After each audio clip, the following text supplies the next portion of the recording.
സത്യമായിട്ടും ഇന്നലെ വരെ ഞാൻ ഇങ്ങനെയായിരുന്നില്ല. ഇന്നിപ്പോ ഏറ്റവും ചെറിയ തീരുമാനങ്ങൾ എടുക്കാൻ പോലും ഞാൻ ഒരുപാട് ചിന്തിക്കുന്നു. ഒരുപക്ഷെ ഇന്ന് എന്റെ ജീവിതത്തിലെ ഏറ്റവും പ്രധാനപ്പെട്ട ദിവസമായി മാറിയേക്കാം എന്ന പ്രതീക്ഷയിലാവും. In fact this is definitely the most important day of my life.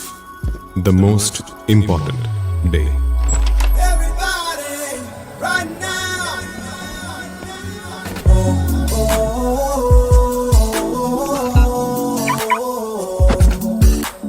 Here we go. Here we go.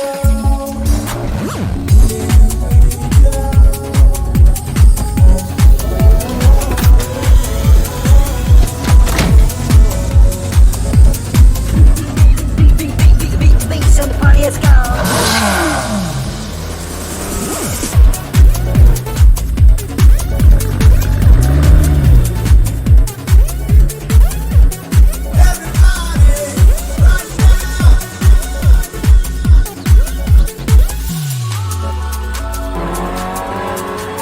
ഒന്ന് കണ്ണടച്ച് തുറക്കുന്ന നേരം മതി ഒരാളുടെ ജീവിതം മാറി മറി.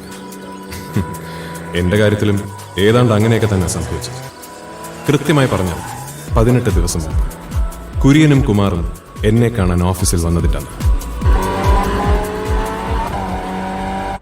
കൂടെ കുര്യച്ചാനുള്ളത് കൊണ്ട് ഞങ്ങളുടെ വരവെന്തിനായിരിക്കും ഊഹിക്കാമല്ലോ. അച്ചായനിപ്പോൾ ഒരല്പം കഷ്ടത്തിലാണെന്നുള്ളതും മിസ്റ്റർ വിജയ്ക്ക് അറിയാവുന്ന കാര്യമാണ്. പിന്നെ എനിക്കറിയാം. നേര് പറഞ്ഞ ഇയാളെ ആ കഷ്ടം തീർക്കാൻ എന്റെ ഒരു കിഡ്നി അങ്ങ് ദാനം ചെയ്താലോ എന്ന് ആലോചിച്ചിരിക്കുകയായിരുന്നു ഞാൻ. Is that made to be funny, Mr. Vijay? എന്തേ സുഖിച്ചില്ലേ? ചക്കച്ചുള പോലെ കാശണി വാങ്ങിച്ച് മുങ്ങി നടന്നിട്ട് ഒടുക്കം വക്കാലത്ത് പറയാൻ ആളെയും കൂട്ടി വന്നിരിക്കുന്നോടാ പന്ന. താൻ എന്തായി കാണിക്കുന്നത്? വിട്. Look mister Vijay, Pavan group of കമ്പനീസിന്റെ MD CS നമ്പ്യാർ സാറാണ് എന്നെ ഇങ്ങോട്ട് അയച്ചിരിക്കുന്നത്. അദ്ദേഹത്തിന് വളരെ വേണ്ടപ്പെട്ടയാളാണ് ഈ കുര്യച്ചായൻ. നേര് പറഞ്ഞ കഴിഞ്ഞ ദിവസം മാത്രമാണ് ഇയാൾ ഇത്രയും വലിയ ഫൈനാൻഷ്യൽ ക്രൈസിസിലാണെന്ന് സാർ അറിയുന്നത്. Now Nambiar sir is ready to clear all his liabilities, including yours. ആ നമ്പ്യാരോ ചാക്കയാരോ അതൊന്നും എനിക്കറിയണ്ട. I must get my money. 11,280 pound ഇന്ന് വരെയുള്ള പലിശ അടക്കം അത്രയുമാണ് ഇയാൾ എനിക്ക് തരാനുള്ളത്. അയ്യോ ഇല്ല കുമാറെ, എങ്ങനെ നോക്കിയാലും ഇത്ര എമൗണ്ട് വരികയില്ല. സത്യമായിട്ടും പലിശ ഇനത്തിൽ പലപ്പോഴായി 4,000 പൗണ്ട് ഞാൻ കൊടുത്തിട്ടുണ്ട്. ഓ മാപ്പിളെ, ഒരുമാതിരി കന്നാലി കച്ചവടം നടത്തുന്ന പോലെ എന്റെ ഓഫീസ് റൂമിൽ വന്നു കയറി ഉണ്ടാക്കരുത്.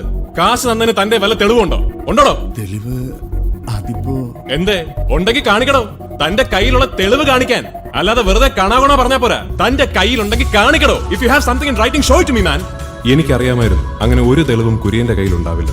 പണത്തോടുള്ള ആർത്തി കൊണ്ട് മാത്രമല്ല ഒരു 4,000 പൗണ്ട് ഞാൻ അങ്ങ് കയറ്റി അടിച്ചത്. കാശ് തരാതെ എന്നെ അത്രക്കിട്ട് വലിപ്പിച്ചിട്ടുണ്ട് ഈ കുര്യൻ. പിന്നെ പവൻ ഗ്രൂപ്പ് പോലൊരു കമ്പനി ഇടപെട്ടതോടെ ചോദിക്കുന്ന കാശിൽ നിന്ന് മിണ്ടാതെ അങ്ങ് പോയിക്കോളൂന്നായിരുന്നു എന്റെ ധാരണ. പക്ഷെ അവിടെ എനിക്ക് തെറ്റി. അവൻ എന്നോട് കണക്കും ചോദിച്ചു, കാര്യങ്ങൾ കയ്യാങ്കളി വരെ എത്തുകയും ചെയ്തു. ഒടുവിൽ ഇങ്ങനെയൊക്കെയാണ് ആ സീൻ തീർന്നത്. ഇവന്റെയൊക്കെ ബലത്തിൽ ഇപ്പൊ താൻ പൊക്കോ. പക്ഷെ അതിരമ്പുഴ തന്റെ പെമ്പർനോത്തിയും പിള്ളേരും താമസിക്കുന്ന സ്ഥലം ഞാൻ സ്കെച്ച് ചെയ്തിട്ടുണ്ട്. പണി ഞാൻ നാട്ടിൽ തന്നോളാം എനിക്ക്. നത്തിങ് കുര്യച്ചായ, ഇവനൊരു കോപ്പും ചെയ്യില്ല. Before that he will realize what we are. പിന്നെ നീ നിന്റെ നമ്പ്യാരും കൂടെ എന്നെ കയറി അങ്ങ് വളിച്ചു കളയും. ഒന്ന് പോടാ.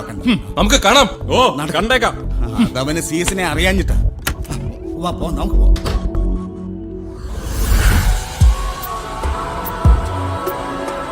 ഒരു ആവേശത്തിനന്ന് കുമാറിനെ അങ്ങ് വെറുപ്പിച്ചെങ്കിലും പിന്നീട് ആലോചിച്ചപ്പോ അത് വലിയ അബദ്ധമായി പോയെന്ന് തോന്നി. കാരണം മീശയിൽ പറ്റിപ്പിടിച്ചിരിക്കുന്ന ഒരു തുള്ളി വെള്ളം തുടച്ചു കളയുന്നത് പോലെ എന്നെ എന്നേക്കുമായി തുടച്ചു കളയാൻ മാത്രം ശക്തനായിരുന്നു കുമാറിന്റെ ബോസ് CS നമ്പ്യാർ. നിന്റെ ഈ ആർത്തി ഉണ്ടല്ലോ, കാശിനോടുള്ള ഒടുക്കത്തെ ആർത്തി, എഴുതി വെച്ചോ. അത് മാറിയാലേ നീ നന്നാവത്തുള്ളൂ.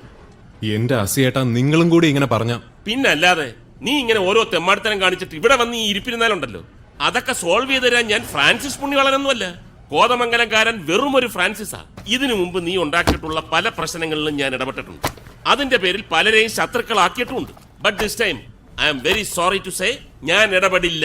കാരണം ഇത് കളി നമ്പ്യാരോട്. കൂട്ടിയാ കൂടില്ല മോനെ. നീ നിന്റെ പണി നോക്ക്. അല്ല അസിയേട്ടാ, ആദ്യം അയാൾ ഈ ഓഫീസ് കത്തിക്കും, എന്നിട്ട് എന്നെ അതിനകത്ത് പിടിച്ചിടും. രണ്ടുകൂടെ നിന്ന് കത്തും. അസിയേട്ടാ പറയട്ടെ.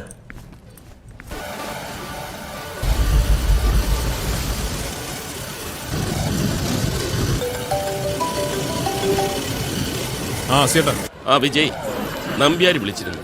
ഏ? നാളെ ഉച്ചയ്ക്ക് 2 മണിക്ക് റോയ്ഡോൺ പാർക്ക് ക്ലബിൽ വെച്ച് അയാൾക്ക് നിന്നെ മീറ്റ് ചെയ്യണമെന്ന് പറഞ്ഞു. എന്തിന്? അത് അയാൾക്കല്ലേ അറിയൂ.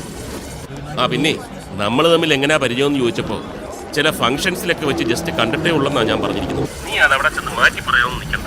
അയാൾക്ക് എന്ത് തോന്നുന്നു? എന്ത്? അപ്പം മറക്കണ്ട, നാളെ ഉച്ചയ്ക്ക് 2 മണിക്ക് എല്ലാം പറഞ്ഞതുപോലെ. Good luck. അല്ല ചേട്ടാ, ഞാൻ hello hello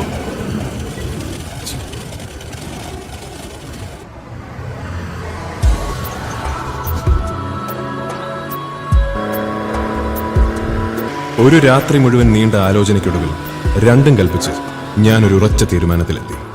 to go and meet mister CS Nambiar.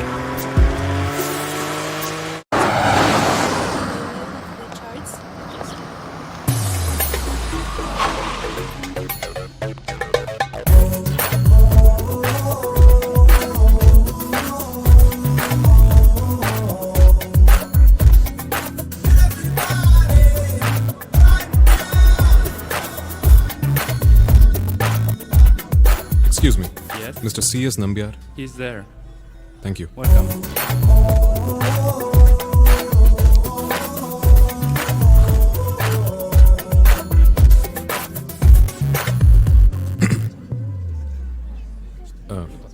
Nambiar sir.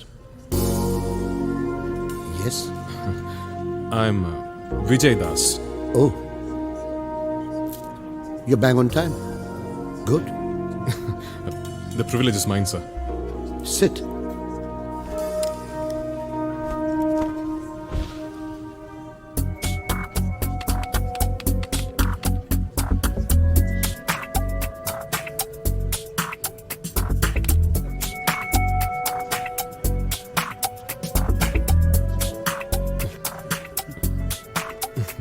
So, how are things?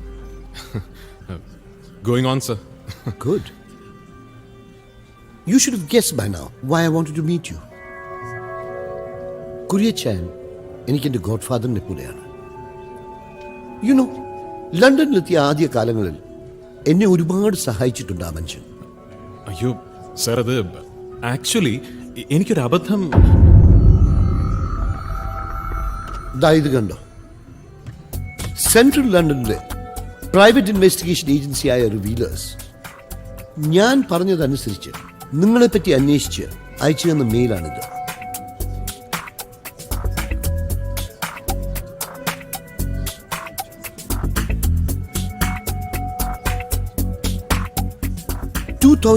നവംബറിൽ സ്റ്റുഡന്റ് വിസയിൽ വിജയ് ഇന്ത്യയിൽ നിന്ന് ലണ്ടനിലെത്തിയെന്നാണ് അതിൽ.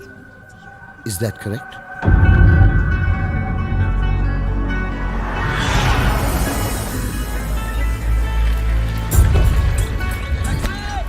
എന്നാൽ ഞാൻ അടക്കമുള്ള പലരെയും പോലെ ലണ്ടനിലെ ആദ്യകാലങ്ങൾ ഓർക്കാൻ ഒട്ടും സുഖമുള്ളതായിരുന്നില്ല വിജയിക്കും, അല്ലേ?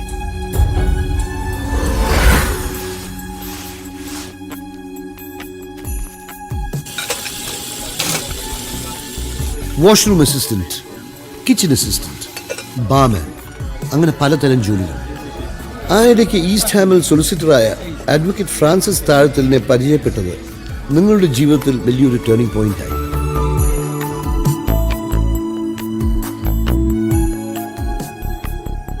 ശരിയാണ് സർ. ലണ്ടനിലെത്തിയ പിന്നെ പുറത്ത് പറയാൻ കൊള്ളാവുന്നൊരു ജോലി എനിക്ക് ആദ്യമായിട്ട് തന്നത് അസിയേട്ടന. ഒരുപക്ഷെ എന്നെ പേടിച്ചിട്ടാവും പുള്ളി എന്നോട് ഇന്നലെ ഇങ്ങനെയൊന്നുമല്ല പറഞ്ഞത്. എനിവേ, അവിടെ നിന്നും വിജയ് അഡ്വക്കേറ്റ് ഫ്രാൻസിസിന്റെ സഹായത്തോടെ നഷ്ടത്തിൽ ഓടിക്കൊണ്ടിരുന്ന ഒരു കോർണർ ഷോപ്പ് ഏറ്റെടുത്ത് നടത്താൻ ആരംഭിച്ചു. വിജയുടെ സമയം നല്ലതായതുകൊണ്ട് ഷോപ്പ് വലിയ ലാഭത്തിലായി.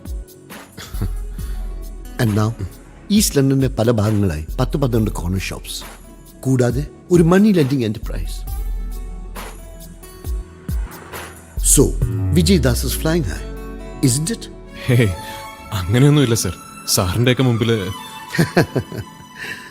ശരിക്കും ആ മെയിൽ വായിച്ചു കഴിഞ്ഞപ്പോൾ എനിക്ക് തന്നോടുള്ള ദേഷ്യമെല്ലാം മാറി.